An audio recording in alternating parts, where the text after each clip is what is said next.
팬 경제지식 네트워크를 위해서 광고 방송을 좀 하겠습니다. 팬이 지향하는 것은 온 국민의 경제 IQ를 확 높이자 이런 것이고, 특히 젊은 세대가 경제, 금융 등을 올바로 이해해야 자기 가정도 제대로 꾸릴 수 있고 나라 경제도 살릴 수 있다, 이런 생각을 갖고 있습니다. 그래서 지금까지도 젊은이들이 참여하는 경제지식 네트워크, 이 보수 또는 자유주의에 입각한 시민단체가 많지만 젊은이들이 꾸려가는 그런 단체는 많지 않아서 저희가 그걸 겨냥해서 열심히 일해왔고, 또 덕분에 많은 분들이 참여해서 해외 지식을 번역해서 우리 팬 사이트에 올려줬고, 동영상도 자막 처리도 해줬고, 또 여러 가지 시도를 해왔습니다. 더 팬이 잘 되기 위해서 많은 유능한 크루 멤버들을 저희가 이번에 모집을 합니다. 동영상 밑에 또는 팬 사이트에 또는 이병태 교수의 페이스북에 자세한 사항을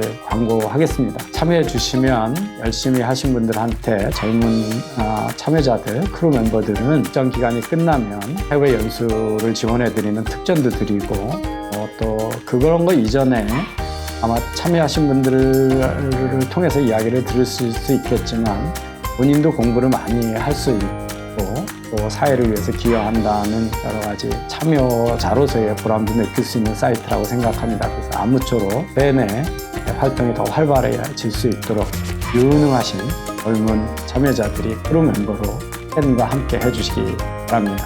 감사합니다.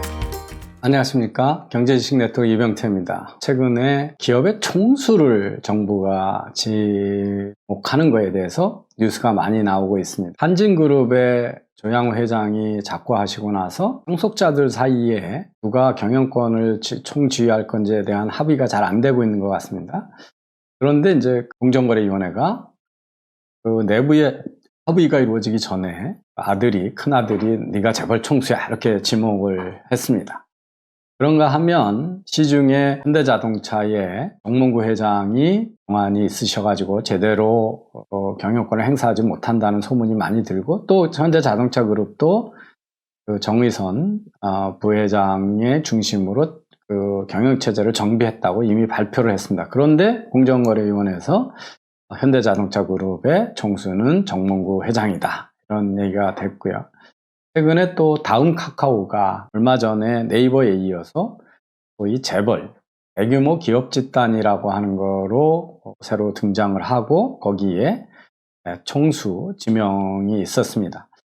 이런 총수를 지명하는 제도 또는 대규모 기업 집단 또는 재벌이라고 하는 비공식적으로 쓰는 용어로 기업 집단을 관리하는 법은 지구상에서 대한민국의 유일한 규제 법물입니다. 그래서 저는 지구상의 유일한 규제 괴물이 한국의 공정거래법이다. 그래서 그 대규모 기업 집단, 특히 그 총수 지명 제도에 대해서 오늘 간략히 설명을 드리도록 하겠습니다. 이 재벌 또는 대규모 기업 집단, 법률적인 용어로는 대규모 기업 집단입니다. 기업 집단을 지정하는 제도는 1987년에 공정거래위원회가 지정해 왔고 벌써 30년, 40년 가까이 된 제도입니다. 우리나라 공정거래위원회의 대규모 기업 집단은 기업 간의 출자 관계가 아니라 총수가 누구냐에 따라서 기업 집단을 규정한다는 데서 아주 유해적인 현상입니다.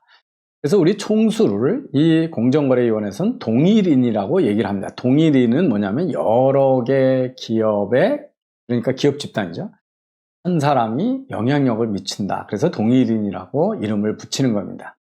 그래서 동일인의 그 법률적인 정의는 특정 기업 집단을 사실상 지배하는 자, 이렇게 되어 있습니다. 저기서 지배하는 자는 법인일 수도 있고 개인일 수도 있는데 우리나라에서 법인을 지목해 본 적은 없습니다.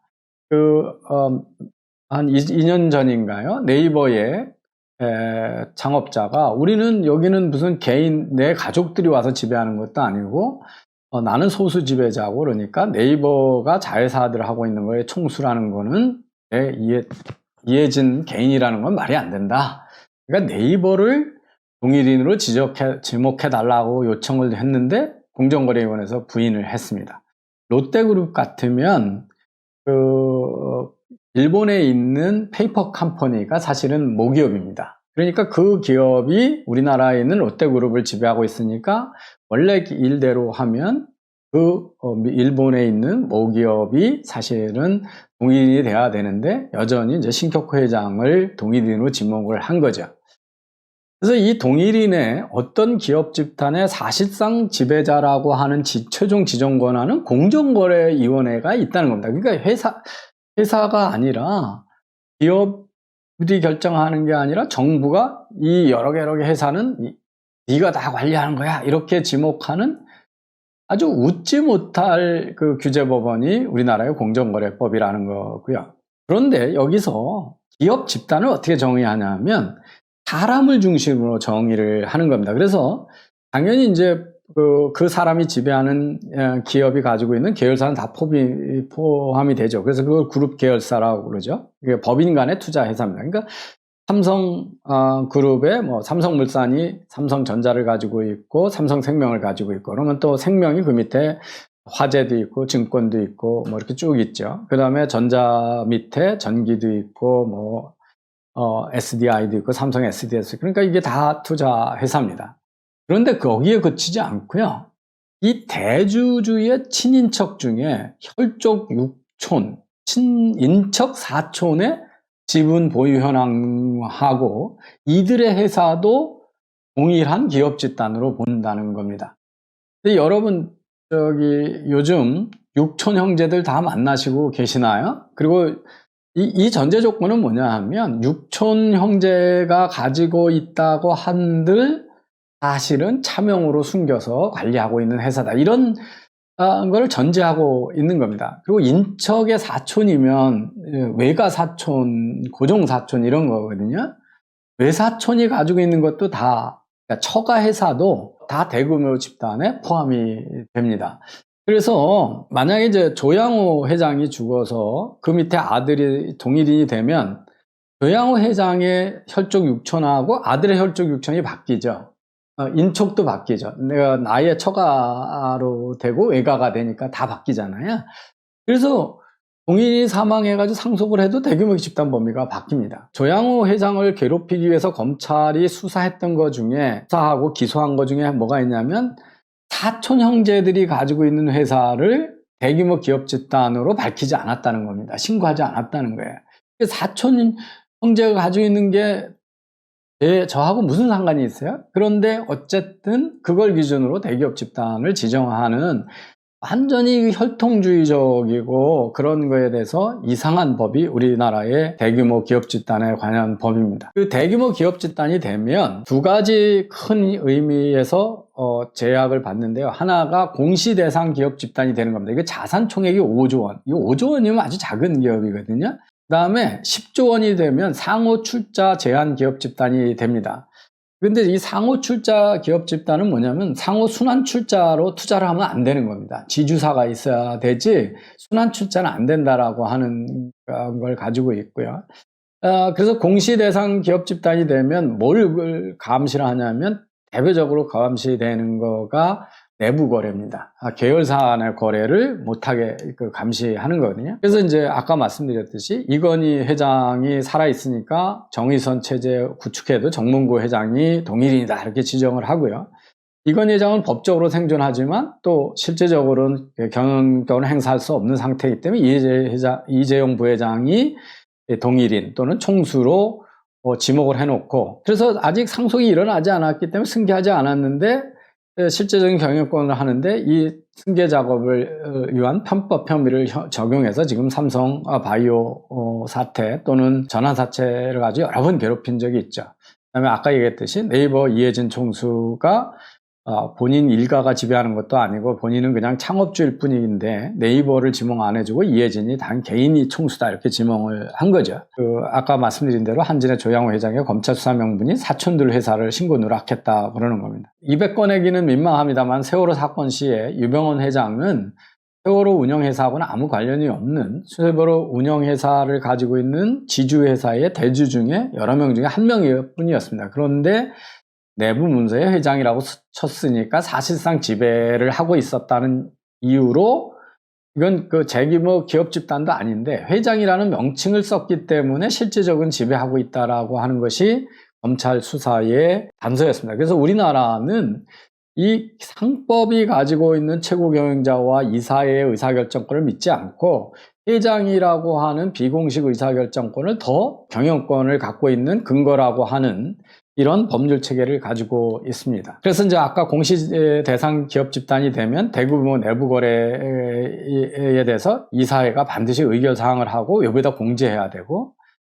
총수 일가가 일정 지분 이상의 지분을 갖고 있는 계열사에 대한 일감 몰아주기는 하지 마라, 이런 게 이제 돼 있습니다. 육촌 형제가 가지고 있는 회사한테 하고도 거래를 잘 하면 안 되고, 처갓집 사람들이 지분을 갖고 있는 회사에 대해서도 하면 안 되고, 외갓집에서도 하면 안 되고, 고모네 집 가지고 있는 것도 안 된다. 이게 이제 우리나라의 공시대상 기업 집단의 규제입니다. 상호 출자 제한 집단으로 지명되면 계열사 간의 순환 출자와 채무 보증이 금지되고 있습니다.